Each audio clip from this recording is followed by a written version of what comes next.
Welcome, I'm Arlie Greenwald with Tern Bicycles North America. In this video, I'm going to be walking you through the new Tern GSD Gen 2 bikes with our top tips for having the most successful and enjoyable experience with your new electric cargo bike. Now, if you don't know me, up until recently, I owned a dedicated cargo bike shop. Now, I have the good fortune of sharing my love of Tern bikes with you. So this video is going to be formatted in a manner as if you were coming to test ride a bike or you just purchased it.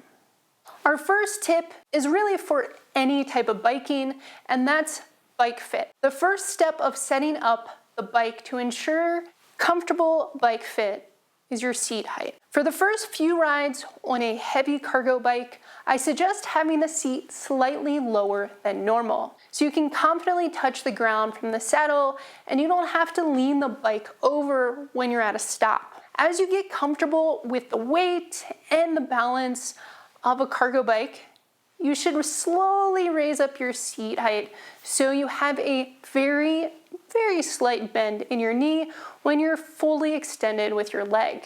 In the future, we will have a full video on fitting your Tern GSD and HSD, so be on the lookout for that. Our new GSD models, the GSD S10LX, S00LX, and R14, are outfitted with suspension seat post with a medium weight elastomer pre-installed. Your bike will also come with a soft and firm version for you to try out, so figure out what makes you the most comfortable. You may need to adjust your seat height to accommodate for the suspension sag when you sit on the bike. The suspension seat post models have a higher minimum seat height. It's also worth noting that your seat height can change depending on how thick your shoes are. So if you're needing a seat height to be as short as possible, make sure you work with your local dealer on different options.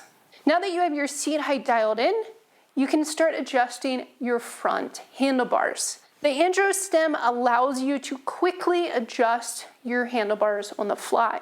When you're stopped, open up both levers on the Andro stem and move the handlebar up and down. You can also rotate the handlebar depending where you want your brakes and grips. Make sure they're tightened down all the way before riding. I highly recommend on your first few rides to try the extreme examples on the Andro stems. I recommend the extreme changes in your handlebars just so you can see that the handlebars will change how the bike handles and how it feels carrying weight in the back.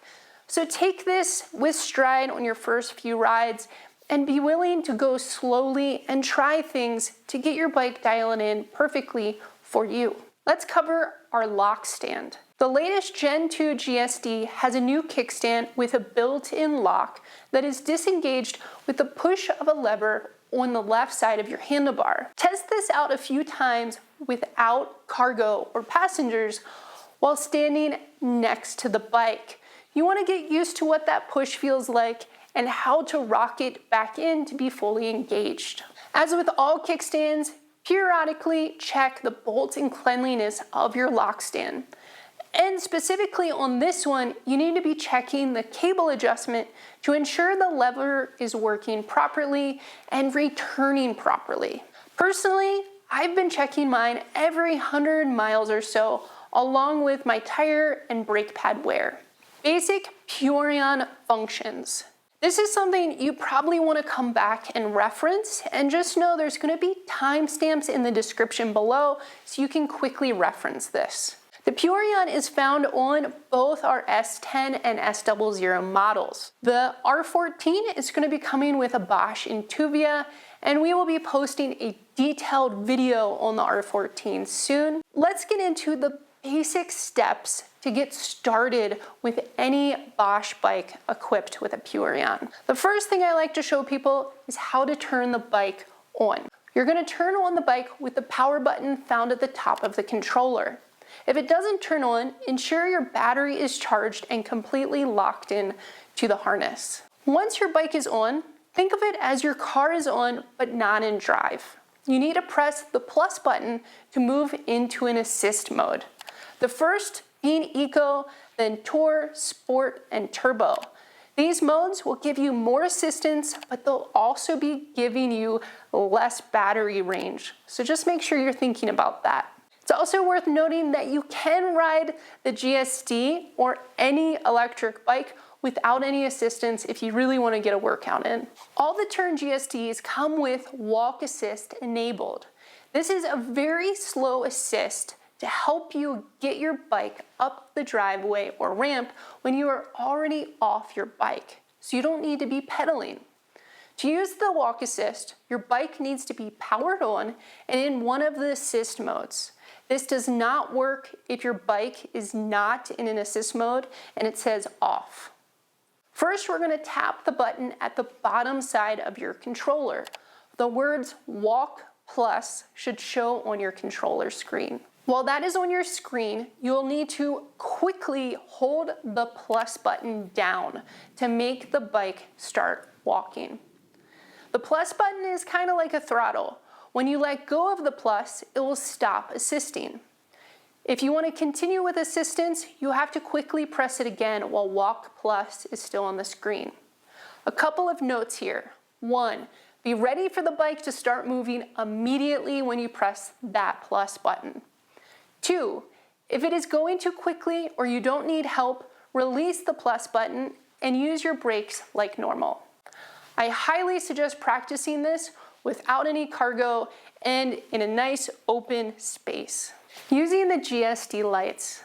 There are a few functions on our lights I want to share with you and are model specific. All of our GSD bikes now come with a rear brake light built into the taillight.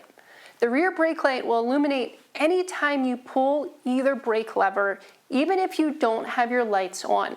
Our S10 model comes with the Valo headlight that you have seen on our bikes for the past few years. It is 150 lumens, and there are 2 ways to turn this light on. The first thing you need to do is make sure your bike is powered on. Then we're going to look on the back of our headlight and make sure the switch is to on. If the headlight does not turn on, but your taillight does, we want to check that the switch is turned on, and there's a chance if you've recently folded your handle post or adjusted your andro stem that the headlight wires on the back may be pulled out or loose. Ensure these are pushed in all of the way. Our S10LX, S00LX, and the R14 all have an upgraded Ignis headlight, which has high and low beams and a remote on your handlebar. The high beam is 700 lumens and very bright. To use the Ignis headlight, we take the following steps. Turn on your bike.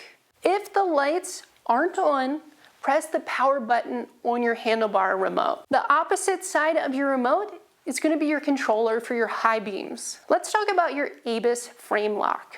All GSD models now come with a front ABIS frame lock that uses the same key as both battery harnesses. This means you have one key for 3 different locks on your bike.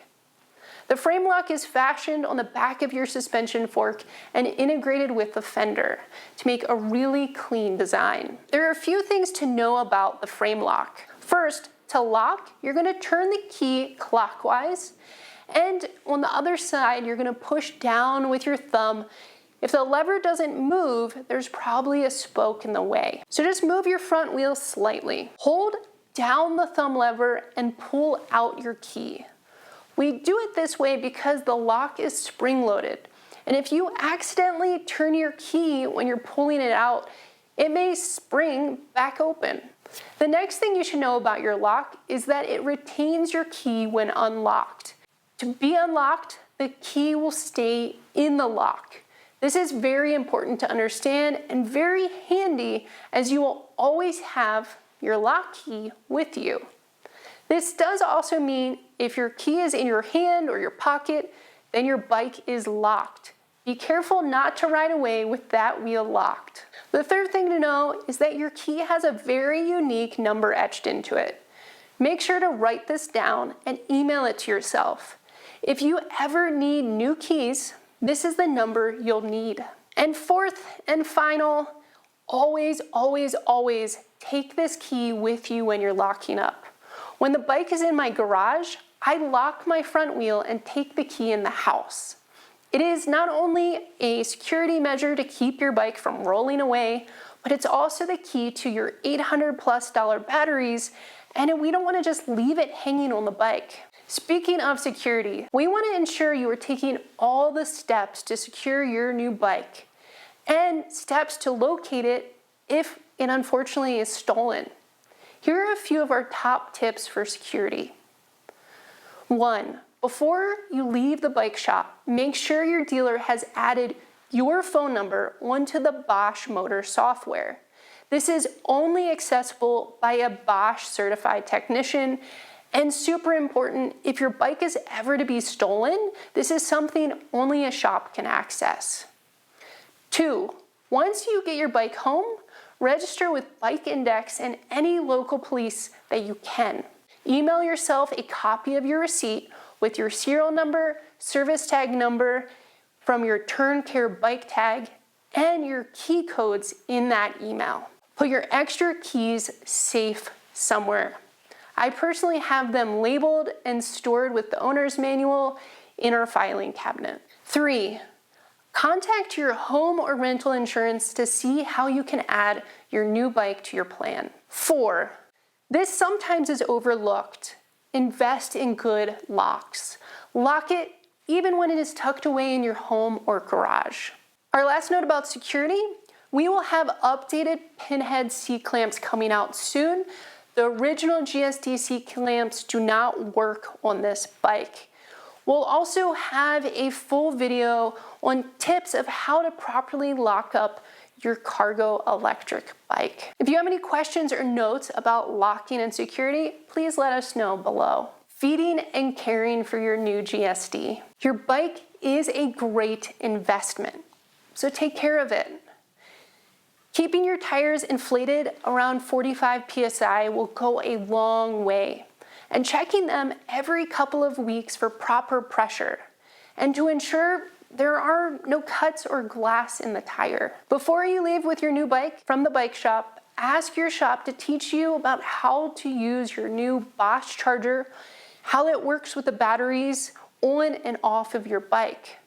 They will show you how to unlock your batteries and install them back. I'll also link to a video I did previously on how to do this if you need to learn virtually. If you are a more adventurous person for bike maintenance, have your shop teach you how to check brake pads, lube a chain if you have the S10, and maybe even change a flat tire.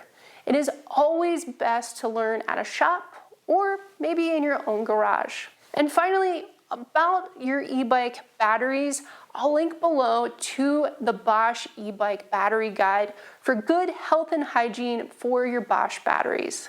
Our final tip, Tern Care. Sign up for Tern Care as quickly as possible. This doubles your warranty from 5 to 10 years, and you'll receive any necessary notifications about your bike, Bosch service updates, and more. You can visit Tern.care to follow the steps along to register your bike. I hope this GSD product briefing was helpful for you to get started with your new Tern GSD. If you have any additional questions that I didn't cover, please add them below. I'm Arlie Greenwald, and thank you so much for choosing Tern Bicycles.